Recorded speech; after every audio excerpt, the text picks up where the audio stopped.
May buntagan natong tanan, happy Sabbath. Dalayon kaayo ang Ginoo sa iyahang kaayo kanato nga sa makausani atas sa pagtigo, sa pagpasalamat o giata aron makaduduan.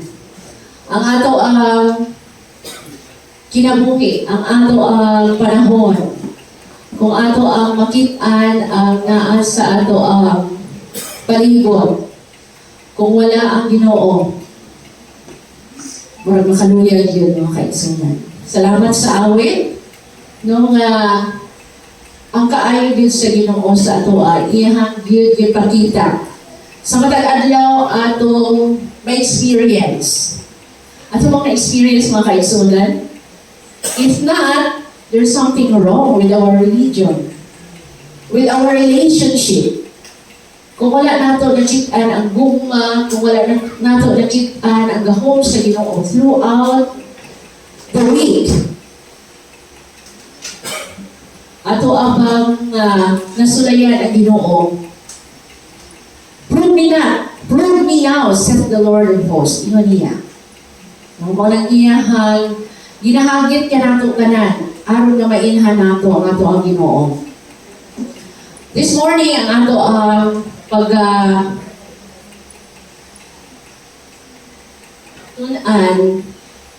kaning pagsunod sa langkang ni Kristo.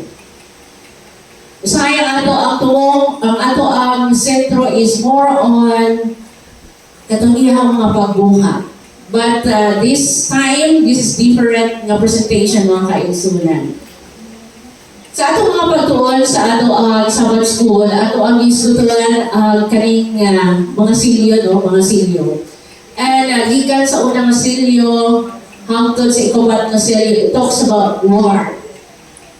Jesus Christ is a man of war. Gubot, no? O bisan asa ta moadto na ay mga kagubot. Dili lang kaning gitawag nato nga nay pilusilay, na alang kaning mga kamatay dayon. Pero it's more than that. Muna nga ang ako ang mga pagtuon may simple dinhi. Gamay na ni siya nga bahay mga kaigsunan. Maka-overwhelm ang kamatuoran ko ato ang yutun-an mga kaigsunan. And we don't have reason nga dili ta manganda mga kaigsunan. Kay hadlok na gyud ang atong panahon. Panahon nga ato ang tuliron ang ato ang mga kaugalingon. There is heaven to win and hell to lose. Ang ato ang kahadlok sa Ginoo, fear of God, ato ang nabatunan. So ato may isutan pod ang kaning sixth seal, no? Kaning ikaunong na silyo nga nagsugod dinha sa earthquake yun sa Lisbon. And karon daghan kaayo, and it will end to another earthquake nga dili gyud masaysay, dili kung sa Richter scale ang magnitude intensity such as never was since there was a nation. Ang hulagway sa Daniel 12. Na ay mga pagpuyo o karon ni ata sa panahon nga kinahanglan gyud masabtan nato. Now, we are a people, denominated nga people, nga dapat masabtan nato ang mga events. Kay kanino nga events, mao ni makapadasig, makamotivate sa ato ang mga andam. Ato ang makit-an ang kamot sa Ginoo dinhi. Dili angay kahalukan kung kita nangandam. Final events. Sa mga biyon, nakalawa na ini, no? Ako ang ginapalit-kamutan nga next week or the following week, ato ni siya ipagkatagatan. This is our way na ato ang i-share sa uban para makapangandam po sila. Na ay 11 events nga ato ang pangandaman, and this will be rapid ones. O asa na takaroon mga kaisunan. Literally, ang kalimutan nag-auyo, giuyo through earthquake. How about our spiritual? Ginauyo ba mga kaisunan? We started an visitation mga kaisunan, at sa yung nga among nabisitahan na ami mga series of questions. How to prepare ourselves physically, mentally, and spiritually. So kani siya, naglangkong ni siya sa ato ang mental also. Na ay shaking, na ay pag-uyo. Ang tanang mga nagpakaroling nun. Profess. Mga wagtang mga kaigsunan. Only the genuine and true Christians maoy makabarog ni ini nga panahon. Hinay-hinay. No? The true and the false are revealed. Dili sa kadaghan sa ato ang nahibawaan sa mga propesiya maoy na makahatag sa ato ang safety nga kita makabarog. But how that truth kung unsa nato ni kinabuhian ka ng mga kamatuoran. Dili na rin mga kaisunan. Dili na rin mga kaisunan. While kani siya ang ato ang experience na apoy pagsilyo. Nagsugod ang silyo. And we want to be among those who will be sealed. Kaya na masilyungan gani mga kaisunan. Importante kaayo na. Sa kayo kaingon nga, we are really in the end time. Kaya nga naman, ang kinaiya sa mga tao na nasamot naman yun o kadaot. Grabe na ang kadautan sa kalibutan. O na ay instruction sa doa. Aron na kita matagaan o giya sa pagpanganda mga kaisunan. Na literally, as we are following the footsteps of Jesus, kinahanglan po nato nga tun-an ang iyahang kinabuhi. Dini sa Maranatha 77, paragraph 5, it would be well to spend a thoughtful hour each day reviewing the life of Christ from the manger to Calvary. Remember, our salvation ang Kristo na mga kaisunan. It's not organization. It's not ang kaning atong church. No? Ay nag-message ako, ayun siya, balik na sa organization. Sakit kaya ayaw ako ang kasing-kasing tungod kay siya ang nagtipig sa LNG White Estate. And then mauna iyahang nasabtan. We should take it point by point and let the imagination vividly grasp its scene, especially the closing ones of his earthly life. Kung ato basahon ang Desire of Ages from pages 70 plus, no, ang tungkol sa katapusan ng kaigsunan, that is the closing life of Jesus Christ. Ato makita din ha, and we will ato ang itandi, ato ang imagine. Okay, we are followers of Christ. This is very important. That is why kani siya gina-emphasize yun siya. Isa ka ministro, gina-emphasize yun siya mga kaigsunan.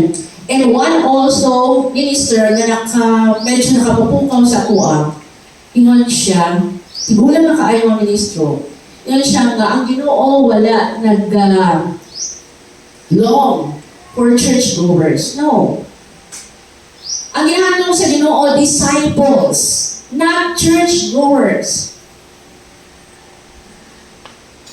Basta man ang diha sa last scene sa kinabuhi ni Jesus Christ, ato makitaan si Judas. Dito sa communion service mga kaisunan, dito sa Last Supper, ang kinabuhi ni Jesus Christ is a life nga naadinha ang atong pangandaman karon.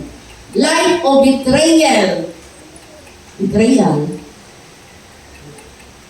Rejection. Traitor. So ako siya sa tulihin. I cannot go it farther, no? So ako alam mga pag-share sa inyo, ha?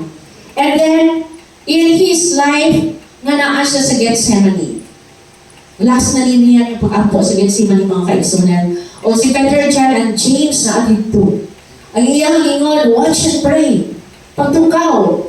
Aron na dili mo makasunod diha sa temptation, but they are found sleeping mga kaigsunan. Naano siya kalabutan po sa ato ang mga ginabuhat karon. And the time nga kana si Judas mga kaigsunan, he sold his master. Usahay kwarta ang inungdan. Kwarta ang inungdan. Tungod sa love of money. Diya usahay ato ang isiparate ang atong kaugalingon diha sa Ginoo. And Judas Kiss, no? At the time na siya sa panahon nga gidala siya kang Anas at Caiaphas. Kinsa man sila mga kaigsunan, they are high priest. Mga high priest ni siya mga kaigsunan. But you know, samtang nagakuan ko, nagabasa ko, grabe kaayo kung sa ilang ibuhat kang Jesus. It's because of their pride. Na ay selos. No? Kaysa ministry ni Jesus, daghan naman ang kuyo-kuyo. And then sila mga high priest sila, kung sa man ang ilahang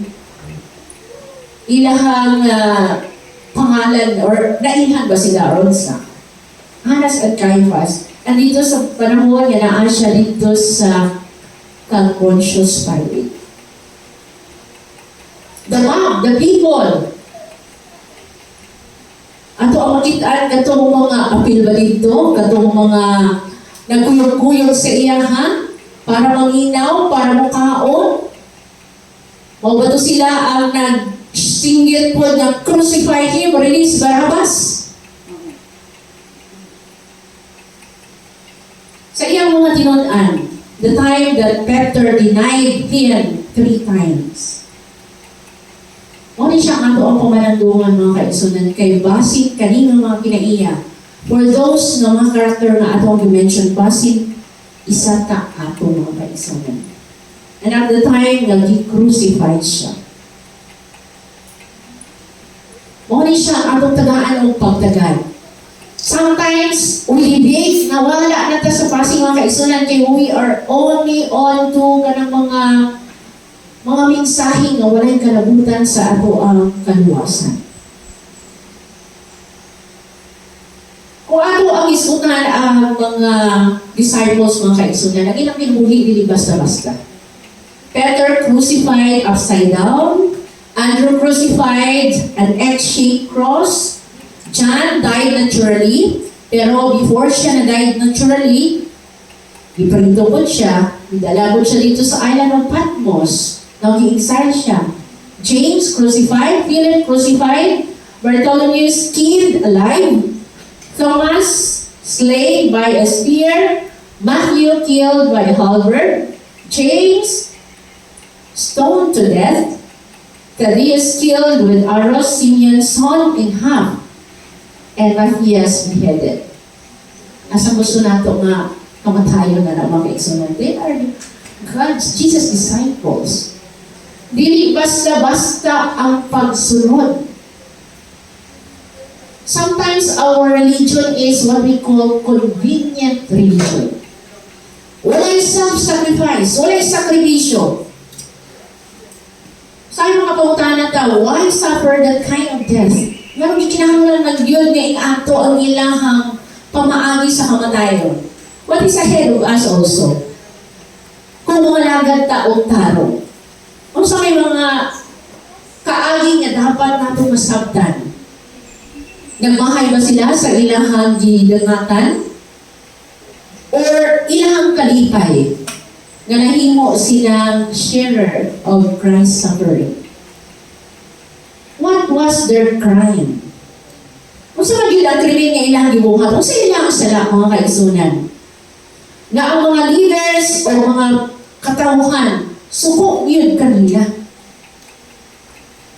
Ato abang na una-unaan, na question sa ato ang mga panguna-una nga kagrabe po. Kung sa magiging ilang sala, nga nung ingatuon man yun, kinsa man ang ilahang enemy. Unsa man ang ilahang buhat nga nakasteer sa enemy. Unsa man ang ilahang buhat? Ang tandao? Unsa man ang ilahang buhat? So katong mga question mga kaigsunan, unsa ang ilahang crime nga nabuhat? Inong kani siya nga mga pagpamuntahan mga kaigsunan, even from the beginning. Nga nang suko mang yun ang kaaway. Nga nang suko mang yun ang yawa. Unsa man yun? Unsa man yun ang ginapromote aning mga katawhan? You know, we are witnesses sa ato ang kalibutan karon, even in our politics mga kaigsunan. Nga nang suko man sila sa minority. What do you think? Nga nang ginasuppress Manila ang work sa kamaturan. Again, nga nang suko sila, it is because of truth. Tungkol sa kamaturan, mga kaigsunan. Only nga very important kaayo nga masanctify ka sa kamaturan.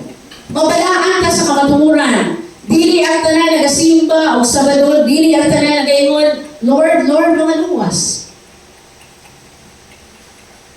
John 17:17, sanctify, sanctification sa truth ang atong ikinahanglan mga kaigsunan. They are righteous. What is righteous? What is the meaning of righteousness? Right doing.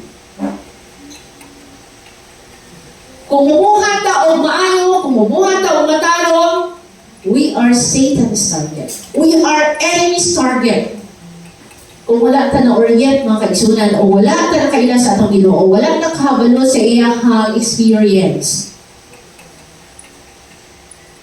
manghina ta mga kaigsunan.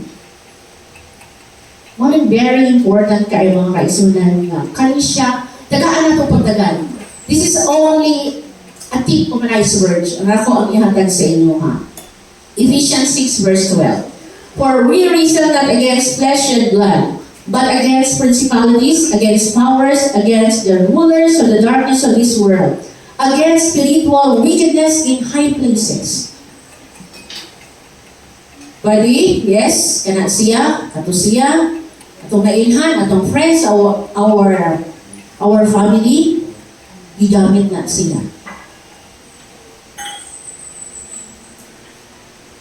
But we are not to wrestle against flesh. They are possessed by the devil. They are demon-possessed.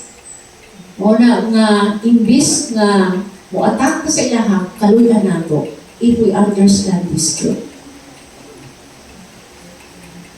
John 3 verse 20 says here, for everyone that doeth evil hated the light. Neither cometh to the light, lest his deeds should be reproved.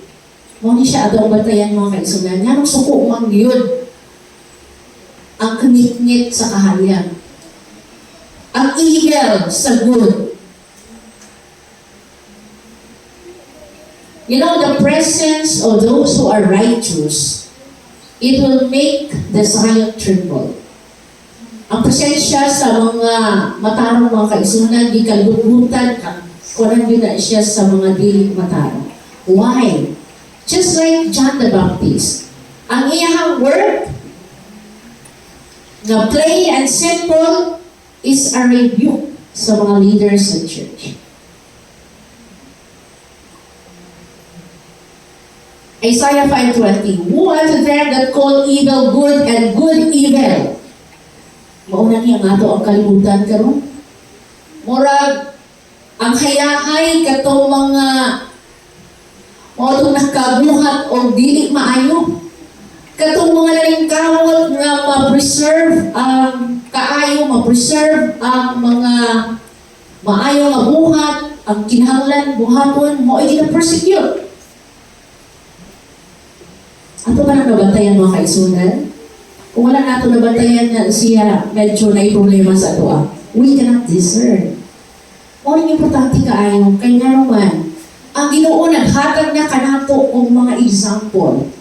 Politika pa lang na siya mga kaigsunan, how much more sa religious na world, religious na persecution, na much more ang ato ang madawatan if we are faithful. Woe unto them that call evil good and good evil, that put darkness for light and light for darkness, that put bitter for sweet and sweet for bitter. One time, gusto na ako i-post unta to, some time ago, katong nagtulog pa ko, na literature, panitikan sa 4th year, ng title niya is Milipinas. Miliminas, katong nakaaging, katong wala pa K-12, na Miliminas 0069.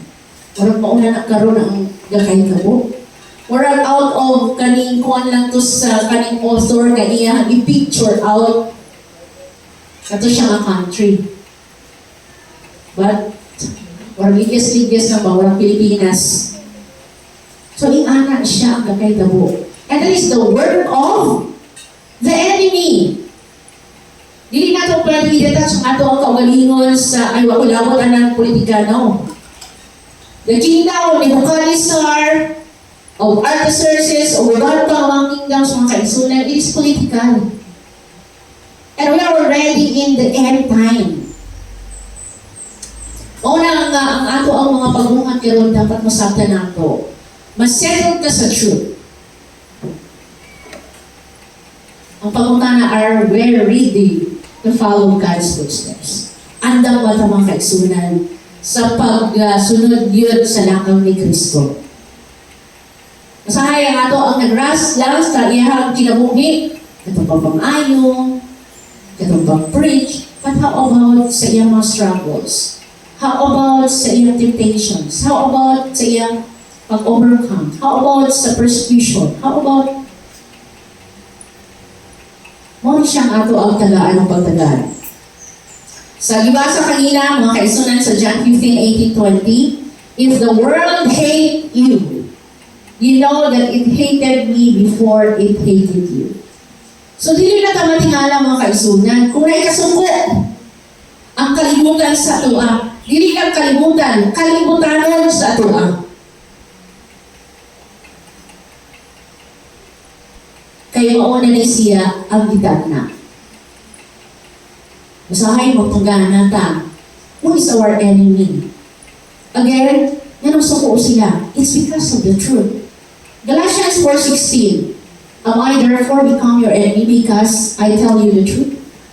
Imo ako nimong kaaway tungod sulti kong tinuod kanimo. Meron karon sa atong panahon gusto sa mga tao katong mga content kaayong mga words kanang makapakuan sa ilahang makapabukad sa ilahang pride, ma-exalt.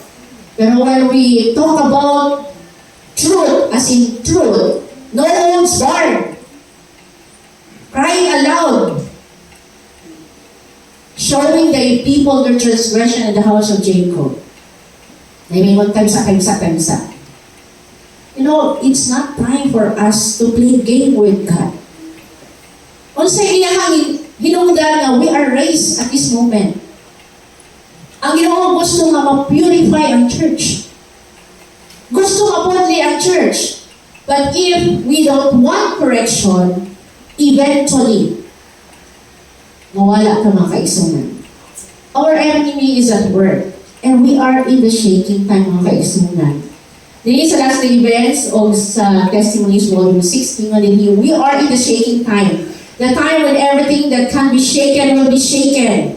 The Lord will not excuse those who know the truth if they do not in word and deed obey His commands. Wala nito pakamulipas mga kaigsunan.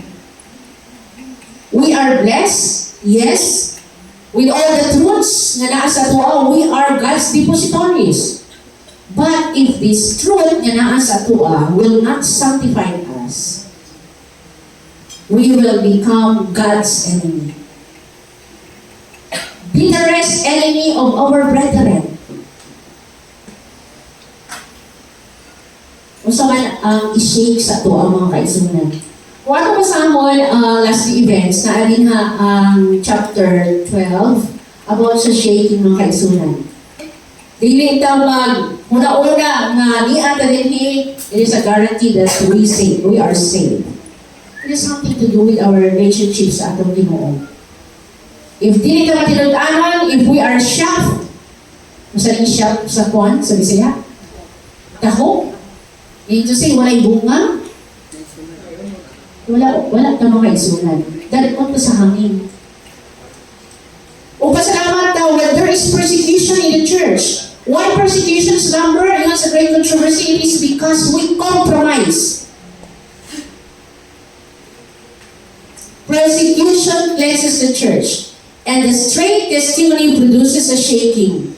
Unjust criticism causes loss of souls. False doctrines draws some away. Rejection of the testimony results in apostasy. Defections among church leaders, the church may appear as about to fall, and God's faithful will be revealed. Ato na siyang mabasa sa chapter 12, mga kaisunan. That will be our assignment.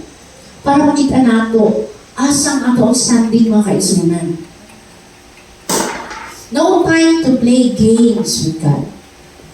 Ingat pa din, hey? Sa atong panahon karon, this is very important. And we are in the shaking time, and every possible way and means buhato ni Satanas aron ang ato ang mga kinaniya, kita maluya or kita mga sa dinha mga kaisunan, mga wala. And the bitterest enemy is within. We have more to fear sa sulod kaysa sa buwas. Nabi sa last events, actually, kung siya, sa great controversy, nakonsiguro na kung siya, kaya kanon sa mga kaisunan, kaya divisions will come in the church. Ay division.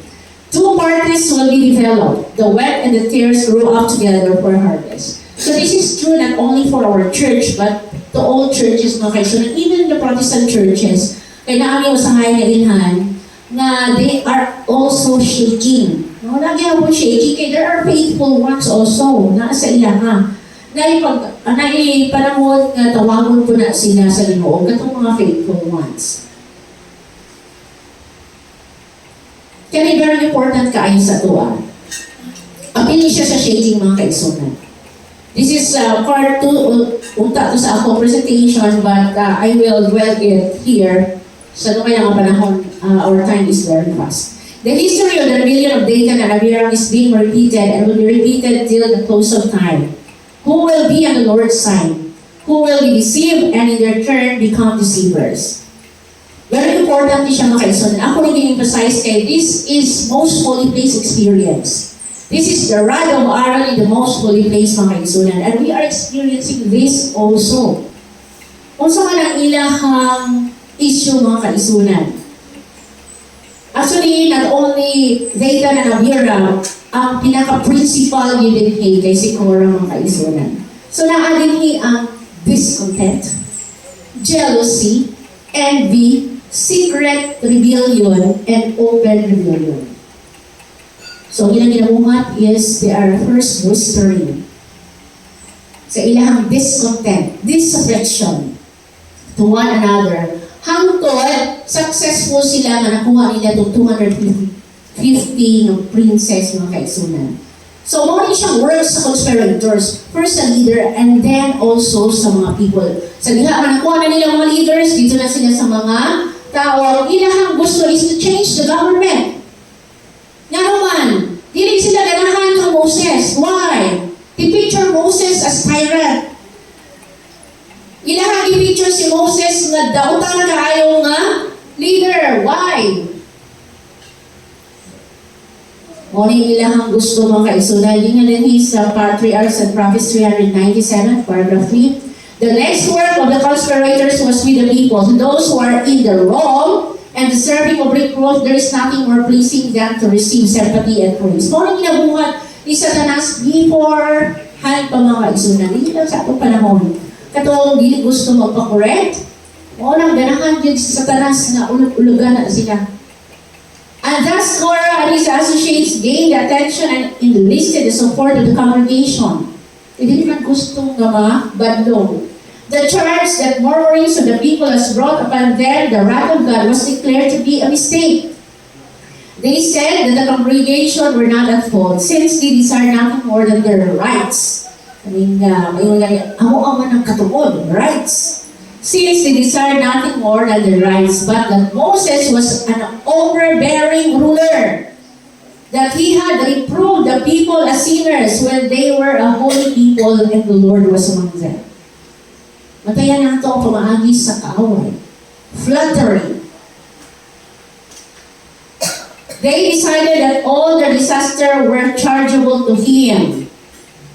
the Moses, and that their exclusion from Canaan was in consequence of mismanagement of Moses and Aaron. So this is where the accusation comes in, no? Mismanagement. That if Korah, kung si Korah lang utang nilang na leader, kailangan mo si Korah kay encouragement ng love lang ang gusto niya, no? Instead of reproving their sins, they would have a very peaceful prosperity journey. Instead of wandering to and fro in the wilderness, they would proceed directly to the promised land. So you know, the work of the enemy, kung saan na siya kaligas mga kaisunan. Accusation. They accused Moses of pretending to act under divine guidance. And they picture Moses as represented in the blackest character of a tyrant and usurper. Una siya ang work sa enemy even now.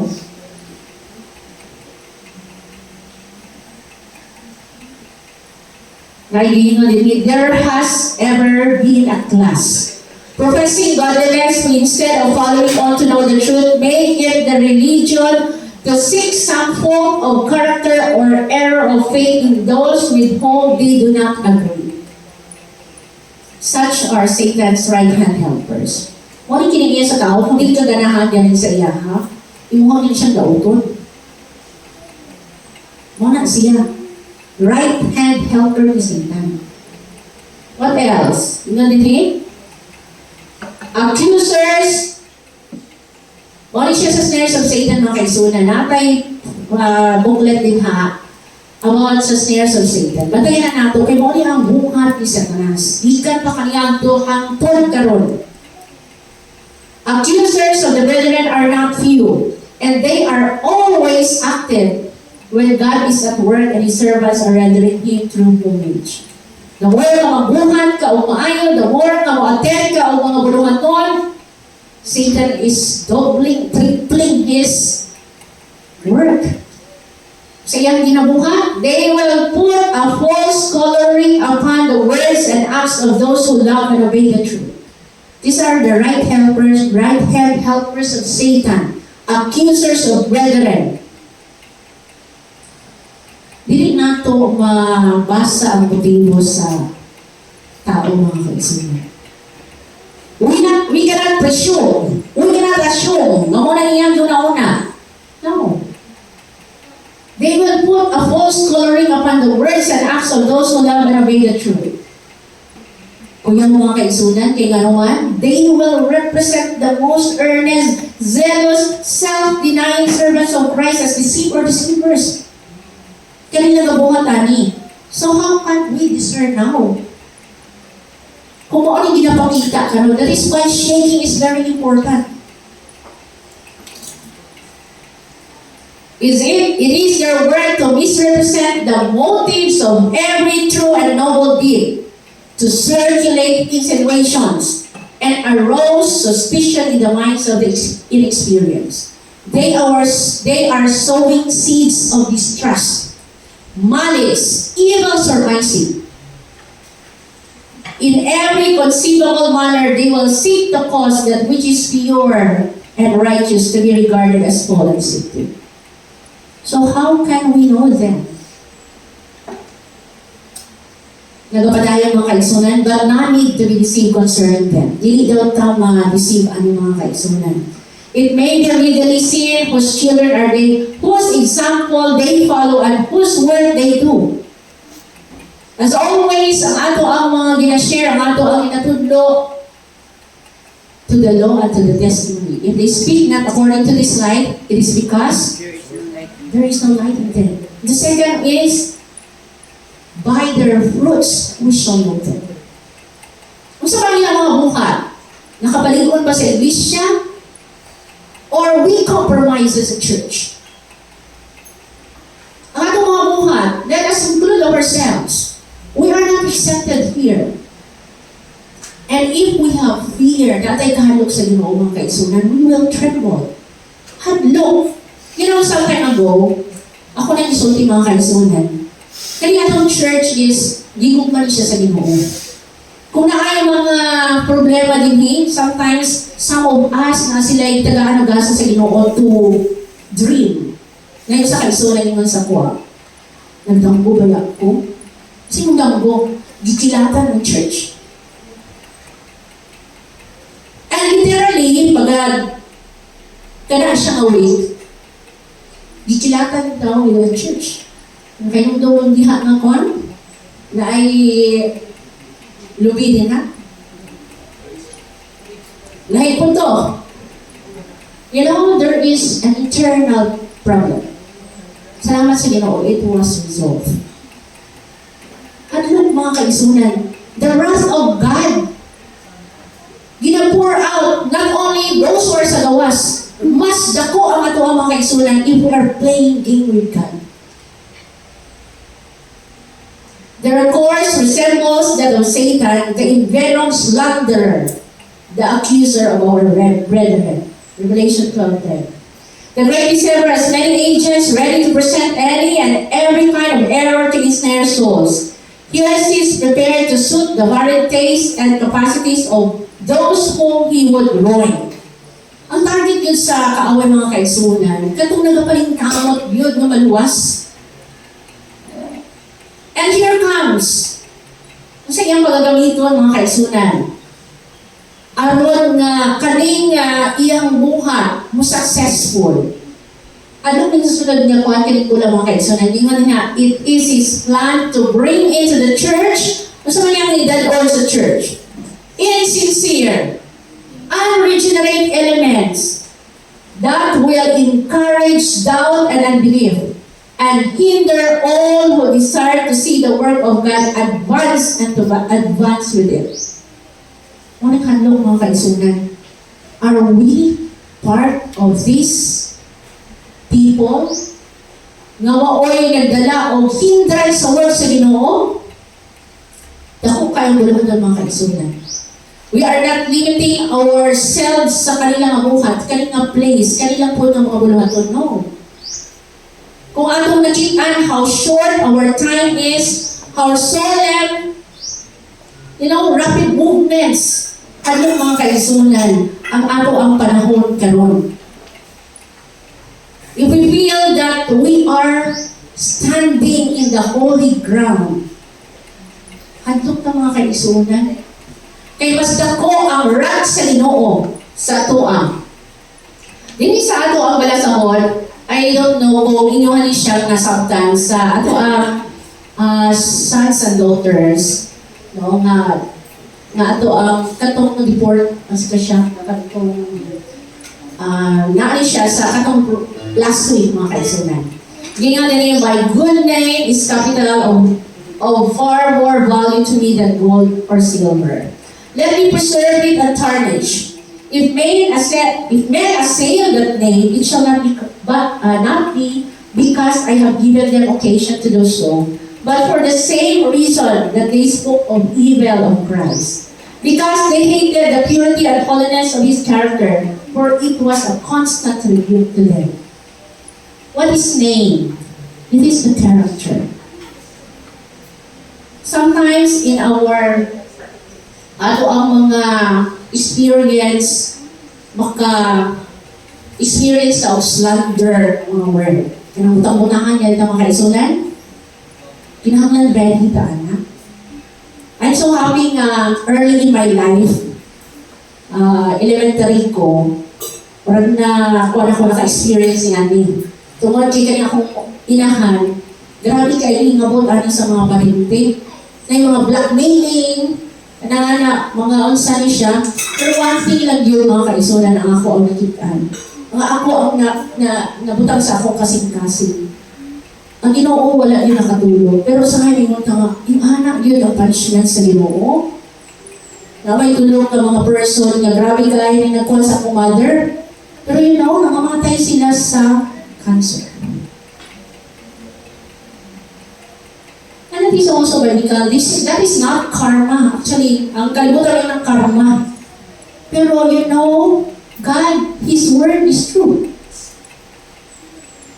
There is rebellion. In the rebellion of Korah is seen the working out upon a narrower stage of the same spirit that led to the rebellion of Satan in heaven.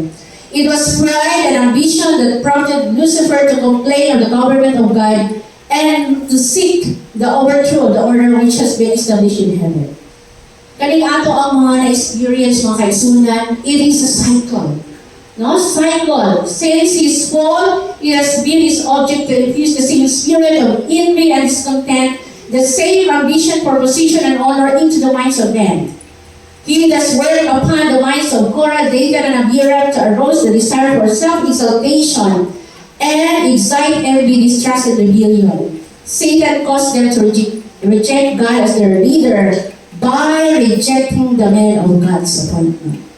You know, kung kaning mga naningkamot to become righteous mga kaisunan, if they are doing what is really right, kaning righteous naman sila, no? Kung ano silang tagaan o buhatan o dili maayo mga kaisunan, hadlok mga kaisunan. Remember Eliseo. Ingon ta nga, kung saan matulingol sa mga bata sa iya, ha? Ing ato din ang Ginoo nga how many children katong namatay. Sa Bible ato mabasa, murag gibuli nila si Eliseo. Ilahang gisultihan nga, upaw! Hadlok di ay naman kaisunan, no? Kanang bullying. Yet while in their warring against Moses and Aaron, sa mga katawan sa Ginoo, one thing also, in our fear of God, na anihang reverence. Reverence even sa mga ginuhugan sa Ginoo iyang mga katawan. So when we do it, we blaspheme God, and to regard those who had faithfully reproved their sins as actuated by Satan. They were so deluded as to think themselves righteous, and to regard those who had faithfully reproved their sins as actuated by Satan. Do not the same evil still exist that lay at the foundation of Korah's ruin? Pride and ambition are widespread. And when these are cherished, they open the door to envy and striving for supremacy. The soul is alienated from God and unconsciously drawn into the ranks of Satan.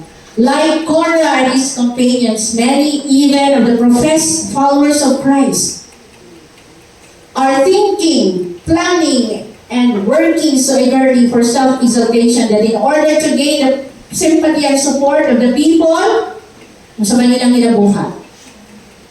They are ready to pervert the truth, lying, falsifying, misrepresenting the Lord's servants, and even charging them with the base and selfish motives that inspire their own hearts. By persistently reiterating falsehood, and that against all evidence, they at last come to believe it to be true.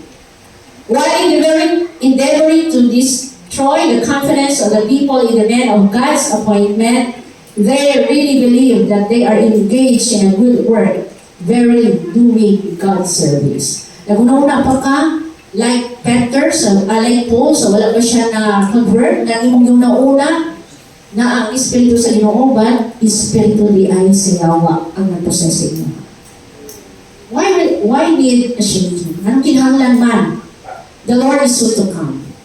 There must be a refining, renewing process in every church, for there are among us wicked men who do not love the truth or honor God. Only questions ato ka ng mga kaisunan, are we honoring God? Are we nagugma maganda sa ato ang Ginoo? Kung sa maling pagigugma nato sa atong Ginoo.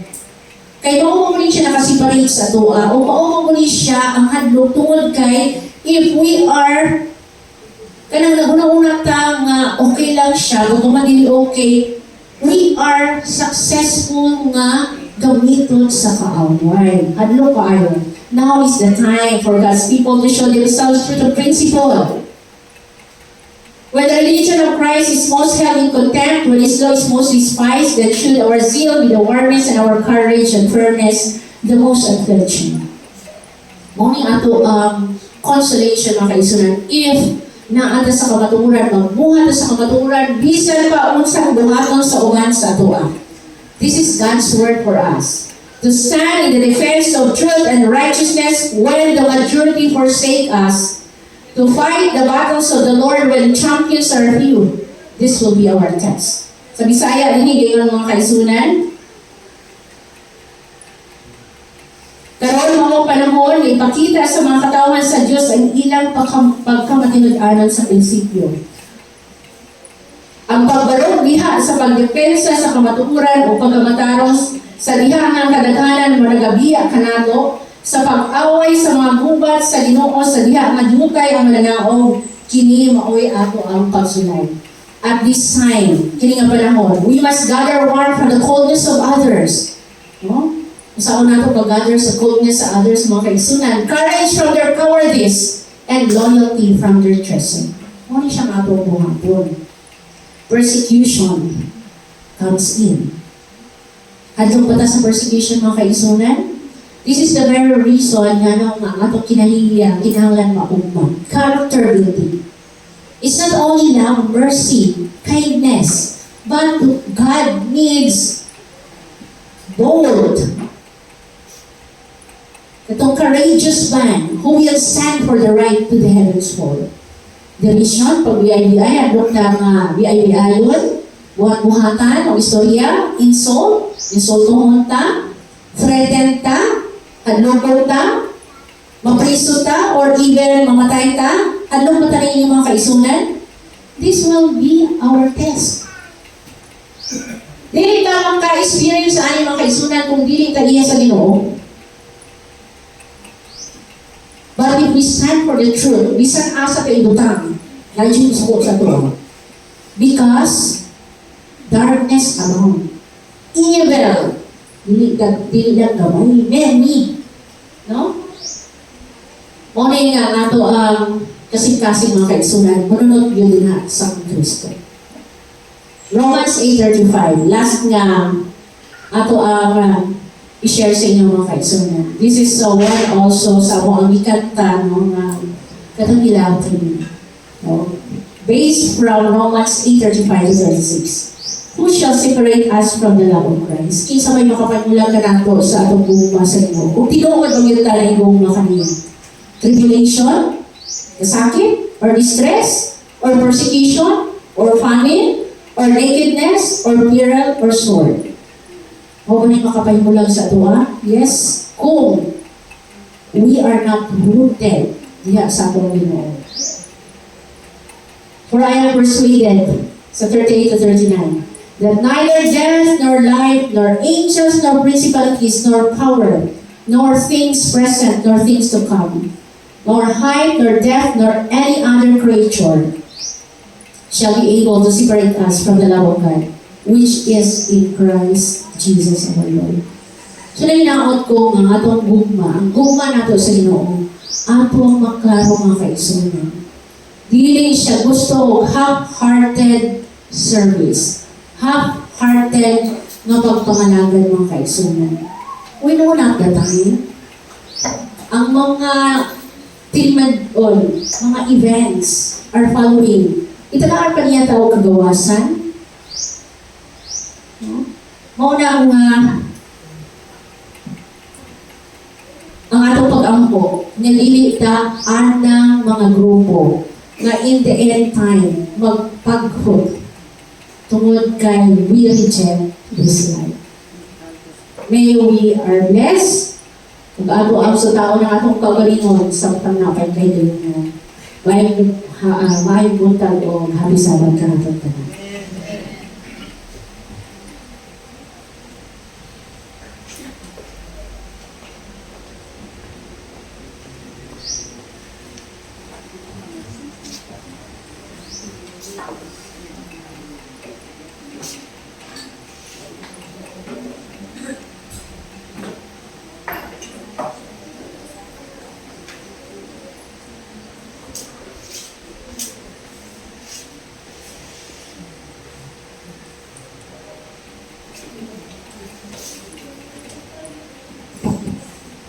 For our closing song, let us sing hymn number 353, Standing on the Promises.